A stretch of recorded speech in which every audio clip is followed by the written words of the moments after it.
Budget reconciliation has passed the United States Congress. The FAA has a new administrator, and the Congressional Fiscal Year 2026 appropriations process is underway.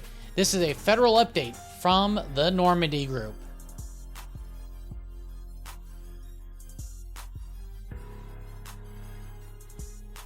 Budget reconciliation passed the United States House of Representatives and Senate prior to the July 4 deadline that was set by President Trump. The Vice President, J.D. Vance, was needed on the Senate floor to cast a tie-breaking vote.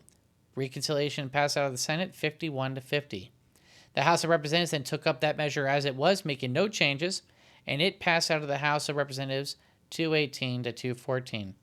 One provision that was in the bill that was strongly supported by FAMA was a $12.5 billion investment into modernizing the air traffic control system. Money was allocated to telecommunications, radar systems, runway safety technology, among other items. Now, it's worth noting that FAMA views this as a good start, a one-time investment, but other investments of this magnitude will be needed if we are to modernize the system in line with the Secretary of Transportation, Sean Duffy's vision. What was not included in the bill were several provisions that FAMA was strongly opposed to, and in our view would have negatively impacted the air traffic control workforce. This included changes to the retirement contribution rate. Employees hired prior to 2013 would see increases of 4.4%, elimination of the FERS annuity between the ages of 56 and 62, changes to FEHB eligibility, and a recalculation of FERS pension from a high 3 to a high 5.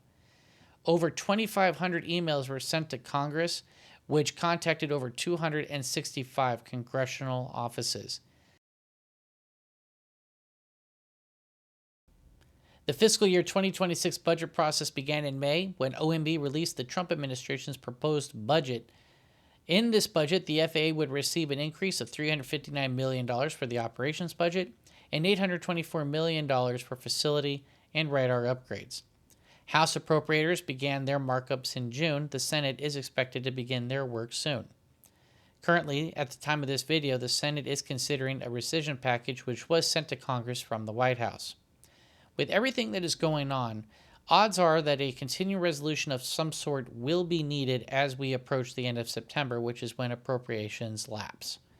It's worth noting that unlike reconciliation, there is no way to end a filibuster without the 60 votes needed to invoke closure, which would be required in this appropriations process. The Senate Commerce Committee is continuing its efforts to reform the air traffic control system. The committee solicited FAMA's input to help develop legislation to enhance the national airspace safety and efficiency. The proposed legislation would address air traffic control infrastructure, workforce, technology, airspace improvements, among other items.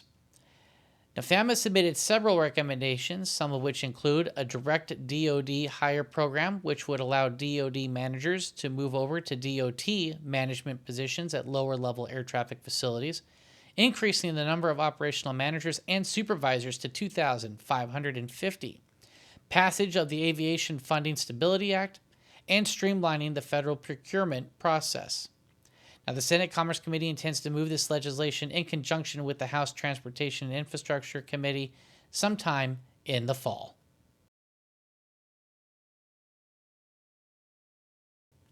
The FAA has a new administrator. Mr. Brian Bedford was confirmed as FAA administrator by the Senate earlier this month. FAMA issued a press release congratulating Mr. Bedford on his appointment. In that release, Mr. Mike Smith, president of FAMA, said, "Given Mr. Bedford's extensive experience in aviation, we are excited to work closely with the new administrator to tackle the many challenges facing our industry today." That is going to do it for this federal update from the Normandy Group. Quick reminder, scan the QR code to get text message updates directly to your phone. I'm Keith Jackson, your Director of Membership Education, and this has been your Federal Update.